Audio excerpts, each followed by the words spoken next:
ভাবি একটা বাঙালি জমিদার গিন্নির লুক চেয়েছিল। তো আমাকে বলেছিল যে আমি 8 কৌড়ো করে শাড়ি পরবো এবং সামনেটাকে একটু ঢেউ ঢেউ করে চুলটা করে দিবি। আলাম ওকে ঠিক আছে, শুধু আপনি শ্যাম্পু করে রাখবেন, কোনো কন্ডিশনার সিরাম দেবেন না। তো ওনাকে রেডি করছি, উনি মাঝে মাঝে বেশ মজাও করছে, দেখো খুব ফ্রি মাইন্ডেড। ওনার কাজ করতে করতে ওনার কোমর ধরে গেল, বলছে বাপরে এতক্ষণ সময় লাগে, তাহলে ব্রাইডদের কি হয়?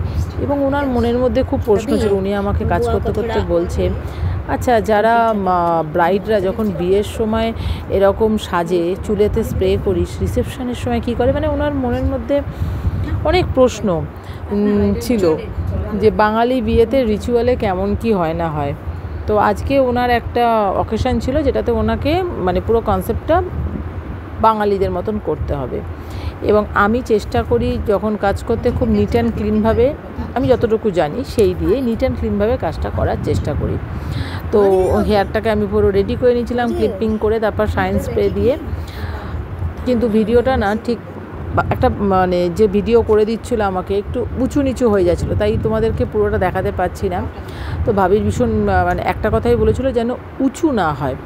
বললাম অবশ্যই ব্রাইডদেরকে একটু মাঝের পাফটাকে উঁচু করতে হয়, কারণ সেখানে অনেক সময় ওড়না পরে, মুকুট পরে, কিন্তু এখানে তো সেই ব্যাপারটা নয়। এবং প্রতিটা কাজ আমি যখনই করছিলাম আমি পুরো দেখিয়ে দেখিয়ে করছিলাম। এমনিতেও আমি যখনই কাজ করি তখনই ক্লায়েন্টকে আমি ওই জন্য মিররের সামনে বসিয়ে নিই, যে পরে যেন যখন সেটিং স্প্রে দিয়ে দেবো তারপর আমার মানে সেট হয়ে গেলে খুলতে খুব অসুবিধা হয়।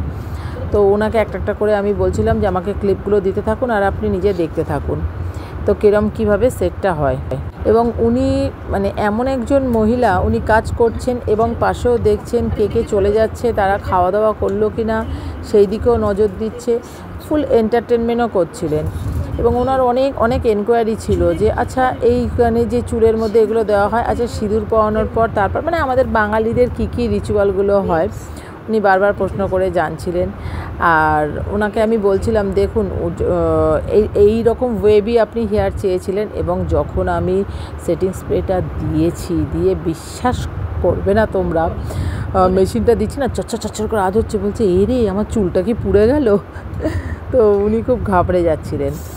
তো ফিনিশিং ভালো করতে গেলে তো পর্যাপ্ত স্প্রে বা পর্যাপ্ত ক্লিপ এগুলো তো সব দিতেই হবে না। জাস্ট মুখটাকে দেখো,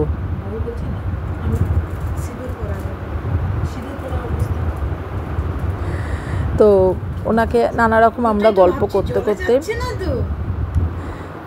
উনি জাস্ট ভয় পেয়ে যাচ্ছে, যে ভাবছে যে বাবার এই চুলটা কি সব শেষ হয়ে গেল।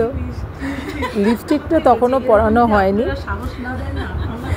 তো আমি সাধারণত আমি সব ক্লায়েন্টকেই বলি যে তোমরা তোমাদের পার্সোনাল লিপস্টিক ইউজ করবে কিনা, কারণ অনেকে থাকে, এর আগেও আমি দুটো কাজ করেছি, বলেছিল না আমাদের যে কালার আছে আমরা সে কালারই পরবো, সেই জন্য বলছিলাম।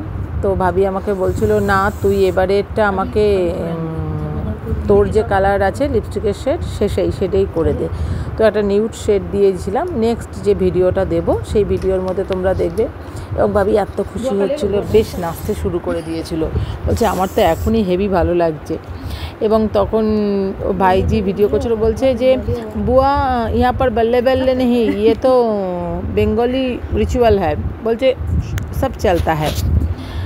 আমার হিন্দির ওপরে বাপরে বাপ প্রচুর আছে, আমার হিন্দি শুনে কেউ আবার সেটা নিয়ে আমাকে সমালোচনা করো না, আমার কাজটাকে দেখো। তো ভালো লাগছিল এরকম ফ্রি মাইন্ডে করলে কি হয়, আমিও কমফোর্টেবল থাকি কাজটা করতে। কিন্তু যদি মুখটাকে একদম গোমরা করে রাখে কোনো ক্লায়েন্ট, তখন আমার পক্ষেও খুব ভয় লাগে বা আমার একটু আড়ষ্ট আড়ষ্ট ভাব লাগে। আমি নিজেও একটু কথা বলতে ভালোবাসি, এবং আমার সাথে যদি একটু ফ্রিভাবে কথা বলে তখন কাজটা করতে ইজি হয়। তো ভাবিকে এর আগে আমি অনেকবার সাজিয়েছি, কিন্তু সেগুলো প্রত্যেকটাই ছিল ওয়েস্টার্ন লুক, পার্টি লুক। এই প্রথম একদম ফুল বাঙালিয়ানা। এবং যখন পুরো ফুলের ডেকোরেশনটা হয়ে গেল, যখন সিঁদুরটা পড়লো, লিপস্টিকটা পড়লো, তোমরা নেক্সট ভিডিওতে নিশ্চয়ই যারা আমাকে ফলো করো তারা নেক্সট ভিডিওতে দেখবে, সত্যিই খুব সুন্দর লাগছিল। টাইম একটু লাগছিল, যদিও এটাকে আমি একটু স্পিড করে দিয়েছি। দেখো একটা ভালো জিনিস করতে গেলে, নিট অ্যান্ড ক্লিনভাবে করতে গেলে সময় তো লাগবেই। যদিও আমার ভিডিওটা 5 মিনিট 20 সেকেন্ডের হয়ে গেছে, কিন্তু আমি এর থেকেও বেশি সময় লেগেছিল। তো অনেকে আমাকে জিজ্ঞেস করেছে যে তুমি তাড়াতাড়ি স্পিডে দিয়ে দাও বলে। সেই জন্য আমি যতটা পেরেছি এখানে, যতটা ভিডিও আমার ক্যাপচার হয়েছে সেই দিয়ে আমি তোমাদেরকে দেখাচ্ছি যে আমি কতটা মানে কিভাবে কাজটা করি। এই দেখো পুরো হেয়ারটা হয়ে গেছিলো, কমপ্লিট হয়ে গেছিলো এবং ফাইনাল লুক নিয়ে